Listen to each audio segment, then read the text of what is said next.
Welcome to Azad news.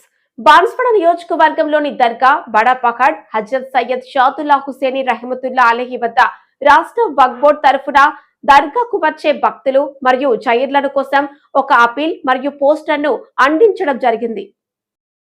వివరాల ప్రకారం దర్గా బడా పహాడ్ వద్ద జైర్లను మరియు భక్తులు నజర్ ఓ నియాజ్ డబ్బులు దగ్గర యొక్క హుండీలలో వేసే సమయంలో ముజావర్లతో వాగ్వాదం, బలవంతంగా డబ్బులు డిమాండ్ చేయడం, జైర్లతో గొడవలు మరియు పోలీసులకు ఫిర్యాదు చేయడం వంటివి జరుగుతున్నాయి.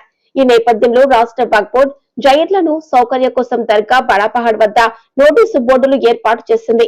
రాష్ట్ర వక్ఫ్ బోర్డు సీఈఓ జైర్లకు విజ్ఞప్తి చేస్తూ వారు తమ నజర్ ఓ నియాజ్ డబ్బులను కేవలం 500 రూపాయలు బంగారం మరియు వెండిని మాత్రమే హుండీలో వేయాలని, ఎవరి చేతిలోనూ ఇవ్వకూడదని కోరారు. నజర్ ఓ నియాజ్ కోసం ముజావర్లు ఇచ్చే ఫాతిహాకు ఎటువంటి రుసుము విధించబడలేదు. ఎందుకంటే ఫాతిహా ఉచితంగా ప్రకటించబడింది. ఒకవేళ ఎవరైనా బలవంతంగా డబ్బులు వసూలు చేస్తే వెంటనే ఈ నంబర్ కు కాల్ చేయాలని సూచించారు. Phone number 8712659877. అయినప్పటికీ శుక్రవారం దర్గా బడా పహాడ్ వద్ద ముజావర్లు మరియు వక్ఫ్ బోర్డు సిబ్బంది మధ్య ఘర్షణ జరిగినట్లు కనిపించింది. దీనికి కారణం దర్గాకు వచ్చే జైర్లలో భయాందోళన వాతావరణం నెలకొన్నట్లు కనిపిస్తోంది.